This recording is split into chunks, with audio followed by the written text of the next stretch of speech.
my colleague or our colleague from Hawaii mentioned there's no Asia in the room, and no Africa in the room, and no South America in the room, and those parts of the world will have a tremendous impact on where we go. So I think some of the things I'm going to talk about or bring to your attention to give you some insight have global application.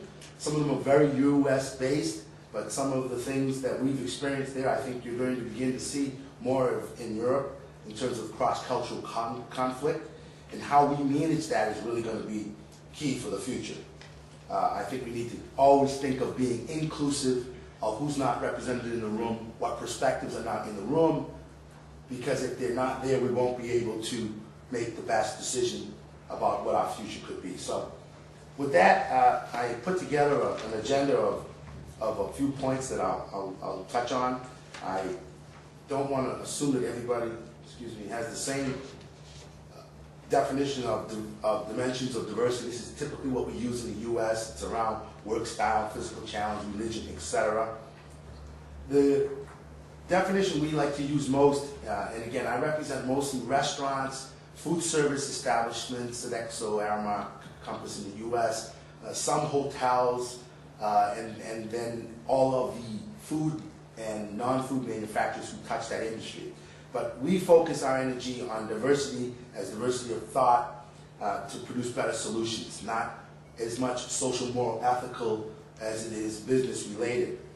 And the definition I used for sustainability came from work I looked at from the UN and other places, and I like this definition of sustainability, meeting the present needs without compromising the ability of future generations to meet those needs, whatever those needs may be, and not always economic.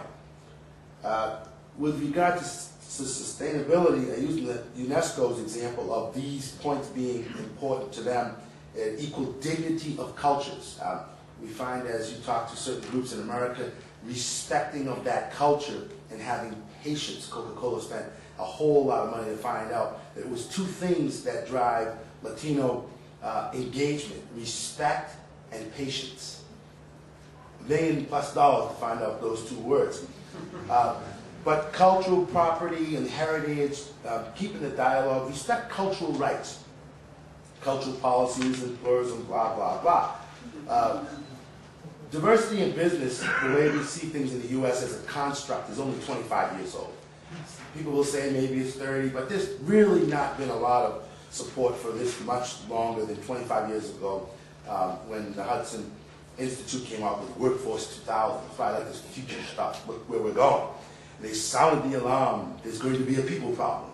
Well, America hasn't listened, and we're only beginning to wake up to how big that people problem is going to be, because if you don't have people, you cannot open and operate food service establishments. And if people can't eat, they don't come. They don't take the tour of the countryside if they can't eat. Secondarily, the business case has been built around emerging markets, whether they're from China and India, but in the US we look at these as domestically emerging markets, underrepresented African American, Hispanic as consumers. Black Americans years ago didn't have spending power. Black Americans spend a lot of money in Tiffany right now, and Tiffany has had difficulty figuring out what to do with all these young and moneyed individuals who don't look like them, who have different choices. The automotive industry struggled the same way. The workforce shortage has been accelerating with tremendous pace, and knowledge around diversity management has become a competitive advantage. I'll use the example that PepsiCo has overtaken Coca-Cola in many markets, and that's largely because they have become very competent around culture and ethnicity.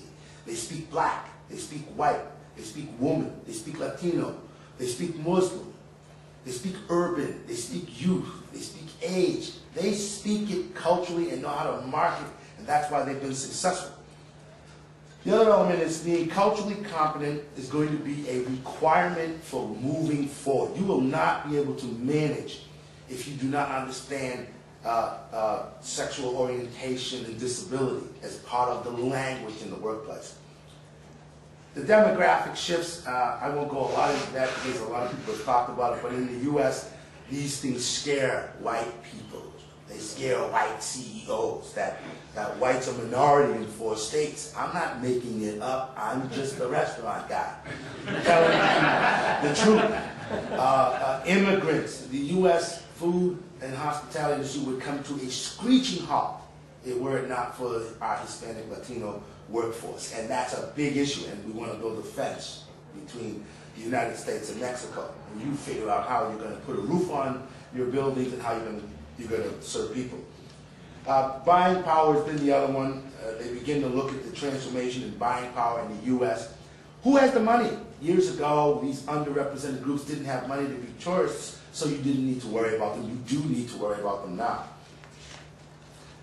Diversity in hospitality is only 10 years old. It was really started in a real way by the NAACP. You probably have similar organizations in your communities who represent underrepresented groups, the National Association for the Advancement of Colored People. Well, I don't go and call myself colored these days. Black will do just fine. But they put a report card out on the hotel industry, and the hotel industry all of a sudden had to wake up because they found a report card in the U.S. A, B, C, D, F is the bad number to have, and the industry was given a basic F. So the restaurant industry has become more engaged